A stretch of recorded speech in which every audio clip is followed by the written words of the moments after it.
ভারতবর্ষে 12 কোটি মানুষ বাংলায় কথা বলে। এই বাংলা ভাষায় জনসংখ্যা তার 10% মানুষ বাংলায় কথা বলে।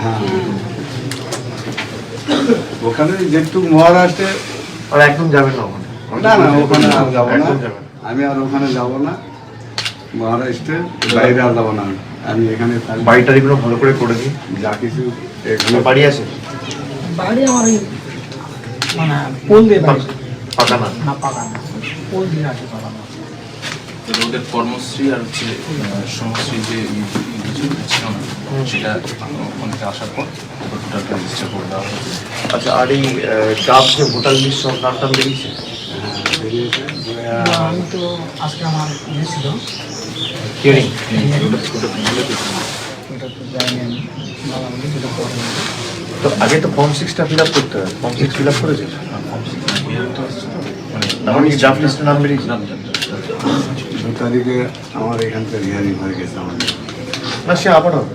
হিয়ারিং একবার নোটিশ পাঠালে যদি না যান তাহলে দ্বিতীয়বার নোটিশ পাঠাবে। আমাদের যারা বিএলএরা আছে কথা বলে ব্যবস্থা করবে। আপনাদের ড্রাফট লিস্টের নাম থাকলে না আছে, ওটা না কোনোভাবে রাখতে পারবে? হ্যাঁ, ওটা না, কোনো চান্স নেই। কতদিন পরে ফিরলেন বাড়ি? 7 মাস জেলে ছিলাম। ওখানে জেল যাওয়ার আগে 3 মাস 4 মাস 11 মাস, 1 বছর? এক বছর, 1 বছর পর? হ্যাঁ, 1 বছর পর ছিলাম। আগের বছর এই সময় এসেছি। হ্যাঁ আগের বছর আমি মাতা কি আপনারা জানেন যে আজকে আমি 2-4টি কথা বলবো এবং আমি রাজনৈতিক নেতা হিসেবে নয়, দেশের প্রধানমন্ত্রী নরেন্দ্র মোদীজিকে ধন্যবাদ জানাবো এই গেজেটটা হাতে নিয়ে।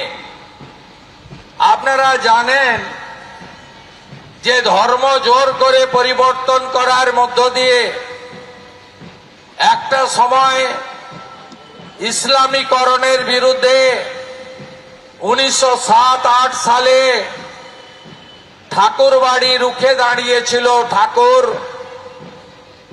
ঠাকুরদ্বয় রুখে দাঁড়িয়েছিলেন এবং মতুয়া সমাজের সৃষ্টি করে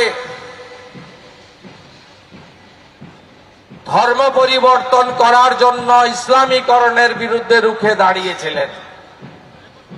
সেই ইতিহাস আপনারাও জানেন। আমরাও বিভিন্ন ঠাকুরের বা মতুয়া সমাজের, মতুয়া মহাসংঘের নানা বই মেলাতে সংগ্রহ করে পড়ার মধ্য দিয়ে আমরা জেনেছি ঠাকুরের মূল উদ্দেশ্য ছিল শিক্ষা এবং স্বাস্থ্য ব্যবস্থা, বিশেষ করে সবাইকে শিক্ষাদানের মধ্য দিয়ে মানুষের যে লুক্কায়িত প্রতিভা তাকে বিকশিত করা।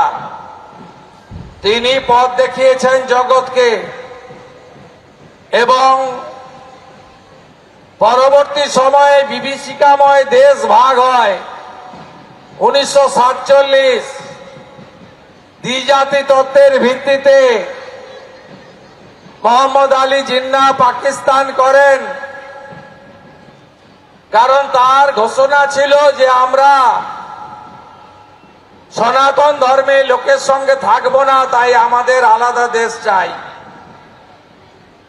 এটা বিভীষিকাময় দেশ ভাগ। আজকে বাংলাদেশের হিন্দুদের দুরাবস্থা, মতুয়াদের দুরাবস্থা দেখলে আজকের প্রজন্ম স্বীকার করবে এই দেশ ভাগের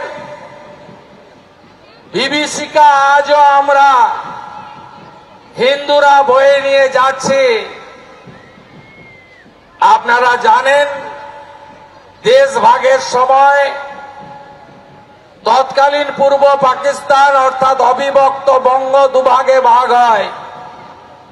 একটি তদানীন্তন পূর্ব পাকিস্তান, আজকের বাংলাদেশ, আর একটি ডক্টর শ্যামাপ্রসাদ মুখার্জি এবং স্বামী প্রণবানন্দের প্রচেষ্টায় 1947-এর 20 জুন বাঙালি হিন্দুদের হোমল্যান্ড পশ্চিমবঙ্গ, দলে দলে মতুয়া সমাজের লোকেরা প্রাণ বাঁচাতে, ধর্ম বাঁচাতে ভারতবর্ষে এসে আশ্রয় গ্রহণ করে